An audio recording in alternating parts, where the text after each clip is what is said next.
Открывается дверь в его комнату, и он видит женщину в белом одеянии. Она подходит ближе к нему, и он понимает, что это... Всем привет и добро пожаловать на мой канал! Меня зовут Алина, и я помогаю тем, кто учит русский язык как иностранный, заговорить на нем более уверенно и естественно. Как ваши дела? Как проходят праздники или уже прошли? У меня не все в рамках запланированного, но я очень довольна своими выходными. Скажите, многие из вас любят читать? Я, честно признаться, на данный момент не очень, но время от времени стараюсь усадить себя за книжку и прочитать хотя бы что-то не слишком большое. Так вот, я же на каникулах. И как только я проснулась 1 января, мне почему-то очень захотелось прочесть книгу, которая ждала своего часа в моей небольшой библиотеке. Книга называется «Пиковая дама» Александра Сергеевича Пушкина. Язык там довольно непростой, поэтому не уверена, советовала ли бы я вам ее прочитать. Но мне пришла в голову другая идея. Так как произведение небольшое, я вам его перескажу. Таким образом, даже если вы захотите потом ее прочитать, у вас уже будет понимание того, что там происходит. Но если не захотите, то сегодня просто послушайте любопытную историю. Берите с собой какие-нибудь напитки, чай, кофе. У меня, как всегда, водичка, потому что, когда я много говорю, только она спасает мой голос. И напоминаю, что вы можете активировать субтитры, если они вам нужны. А мы начинаем. Раньше в России были очень популярны игры в карты. Может быть, они и сейчас популярны, просто я давно с этим не сталкивалась и не знаю масштабов их распространенности. Но раньше я имею в виду 18-19 век, может быть, 20. Так вот, именно с этого и начинается наш рассказ. 4 друзей сидят и играют в карты. Играют всю ночь напролет. Но играют не все, а только 3 из 4. А один человек по имени Герман сидит в сторонке и наблюдает за всем этим. Он сам по себе человек азартный, карты очень любит, но никогда в своей жизни ни разу в них не играл, потому что решил занять такую жизненную позицию. Здесь есть цитата, я вам ее сейчас прочитаю, 1 минутку. Вот. «Я не в состоянии жертвовать необходимым в надежде приобрести излишнее». То есть он не хочет рисковать тем немногим, что у него есть, для того, чтобы заработать то, без чего он в целом сможет прожить. Хорошо, если у него будет это лишнее, но если на кону стоит потерять все или заработать что-то сверху, он выбирает сохранить вот то, что у него есть. Так вот, по окончании игры в карты они начинают беседовать, разговаривать, и один из друзей рассказывает историю своей бабушки, которая знает какой-то секрет, который помогает ей всегда выигрывать. И при этом она никогда и никому этого секрета не рассказывала. Ни своим детям, у нее было 4 сыновей, ни своим внукам, один из которых как раз наш герой, который рассказывает про свою бабушку. И началось это вот с чего. Один раз давным-давно она проиграла огромную сумму денег кому-то. И вот она пришла домой к своему мужу, чтобы рассказать ему о своем проигрыше и попросить у него помощи. Муж у нее был человеком робким и ее даже, можно сказать, боялся, поэтому она не рассчитывала на то, что он ей откажет. Но когда он увидел сумму, которую она проиграла, он разозлился и сказал, что платить он ни за что не будет и денег ей не даст. Она разозлилась в ответ, дала ему пощечину и пошла спать. На этом их разговор закончился. Потом она начала думать, а где же ей взять эти деньги, чтобы расплатиться за свой проигрыш? И вспомнила, что она знает одного очень богатого и влиятельного человека, который мог бы ей помочь. Она с ним связывается, он приходит к ней в гости, она ему рассказывает о своей ситуации, и он говорит: да, я могу тебе помочь, но я бы не хотел давать тебе денег. Потому что я знаю, что ты будешь неловко себя чувствовать до тех пор, пока ты мне их не отдашь. Поэтому я тебе предлагаю следующее. Ты снова сыграешь в игру и отыграешься таким образом, то есть заработаешь ту часть денег, которая покроет твой долг. Графиня, конечно, очень удивилась. Как она может снова идти играть, если она уже проиграла и уже должна кому-то денег? Но он ей поведал тот самый секрет, который она пронесла через всю жизнь с собой, никому не рассказав.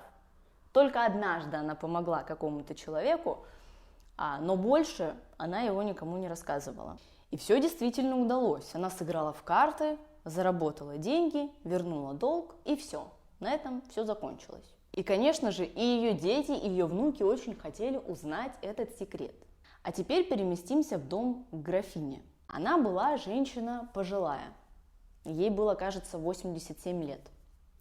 У нее была служанка по имени Лизонька, или Лизавета Ивановна, по имени-отчеству. Графиня была очень вредная и постоянно эту бедную Лизоньку в чем-то обвиняла. То она ей чаю нальет и положит слишком много сахара, неэкономично. То она выйдет с ней на улицу, и дождь пойдет или погода испортится, Лизонька в этом виновата. То она ей читает какое-то произведение, в котором автор допустил ошибки, и здесь тоже будет виновата Лизонька. Поэтому эта Лизонька была глубоко несчастна и часто убегала в свою комнату плакать о своей несчастной жизни. Как-то раз одним днем сидела Елизавета Ивановна в своей комнате и вышивала. Вдруг она посмотрела в окно и увидела там человека, который стоял и смотрел на нее. Она не поняла, что происходит, опустила глаза, дальше продолжила свою работу. Потом снова посмотрела и увидела, что человек не уходит.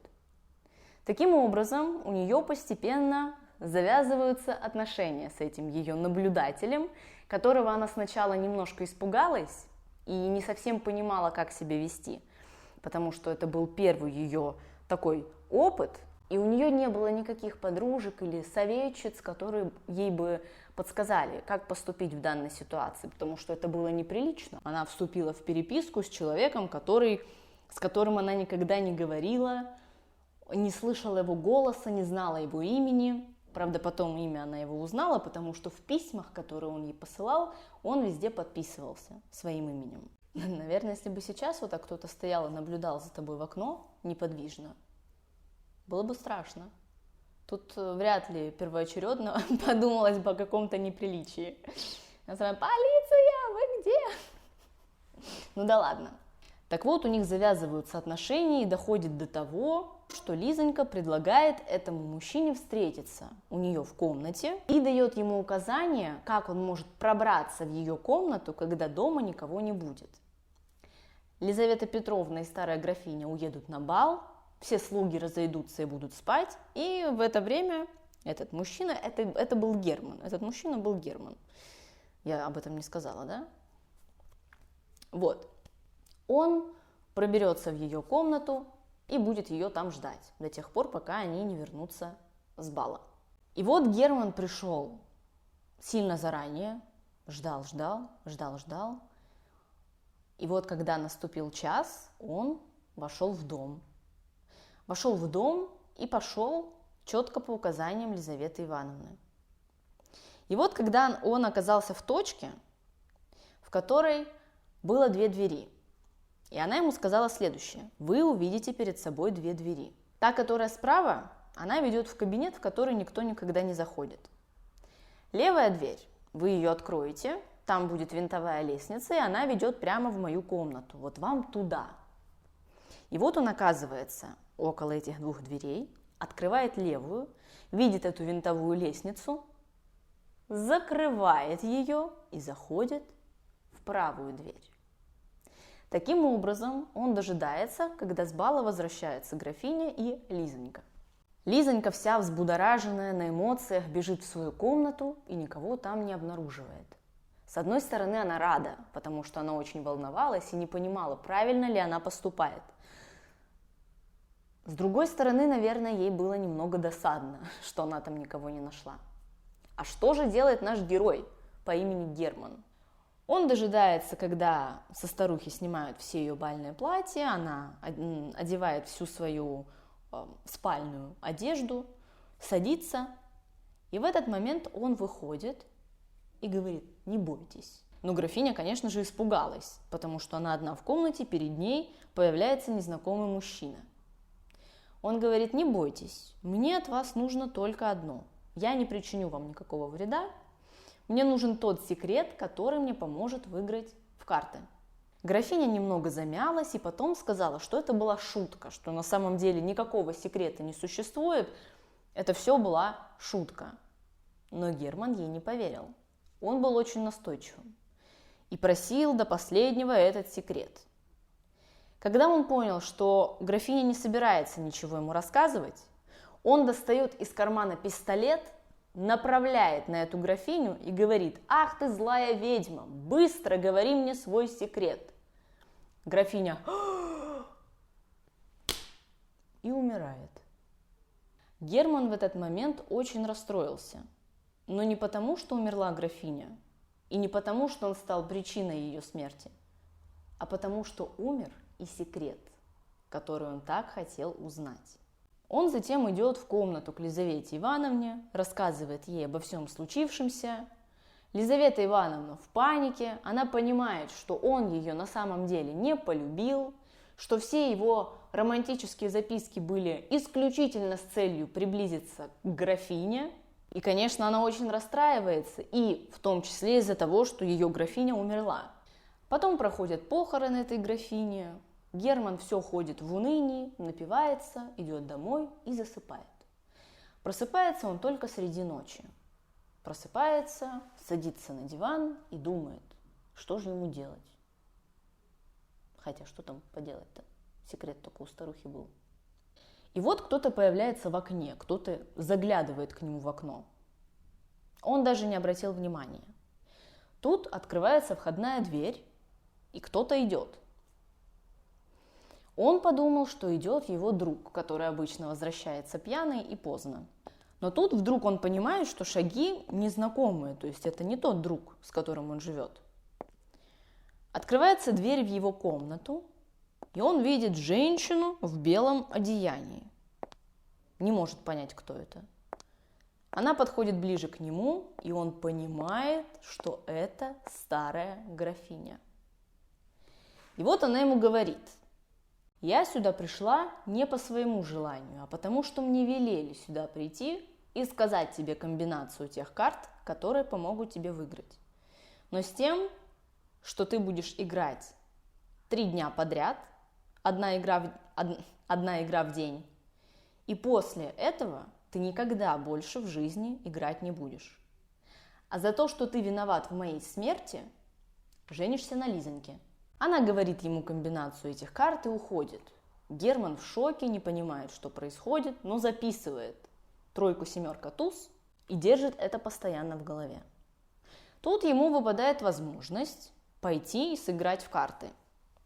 Он ставит все свое состояние на то, чтобы выиграть. Первый день выигрывает, выходит 3. Второй день ставит свое состояние плюс то, что он выиграл вчера. Выигрывает. Третий день ставит уже все эти деньги. Ему должен выпасть туз, напоминаю. И когда раздают карты, он вскрикивает: «Туз победил!» А его соперник говорит: «Да, мой туз побил вашу даму». Герман с ужасом смотрит вниз и видит, что у него вместо туза пиковая дама. И ему вдруг кажется, что вот эта пиковая дама насмехается над ним. И он узнает в этой даме старую графиню. Заканчивается все тем, что Герман сходит с ума и проводит остаток своих дней в психиатрической больнице, постоянно повторяя комбинацию этих карт: 3, 7, туз, 3, 7, туз, 3, 7, дама. А Лизавета Ивановна вышла успешно замуж, у нее все хорошо и все чудесно. Вот так. Ну и как вам история? На самом деле эта книга очень небольшая. Здесь всего 48 страниц, 48, и она размером с мою руку, а рука у меня маленькая. Вот. Так что если кто-то захочет ее прочитать, это будет достаточно быстро. Но почему я сомневаюсь в том, советовать ли вам ее читать?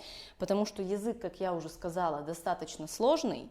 И есть очень много терминов, которые в современном русском языке не используются. И даже мне было порой непонятно, о чем идет речь. И приходилось либо читать сноски, либо как-то догадываться по контексту, что имеется в виду. Поэтому попробовать вы, конечно, можете, просто предупреждаю, что там не все так просто. Дайте мне, пожалуйста, обратную связь, как вам такой формат. Может быть, у меня еще появится что-то интересненькое, о чем я вам захочу рассказать. И как вам вообще история? Страшно было?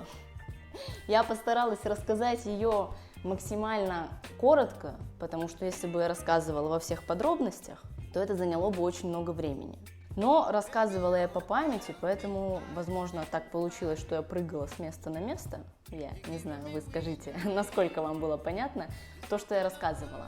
Ну и если вам понравилось, то, возможно, в будущем я этот формат повторю. Подписывайтесь на канал, если еще не подписаны, и ставьте лайк, если вам понравилось это видео.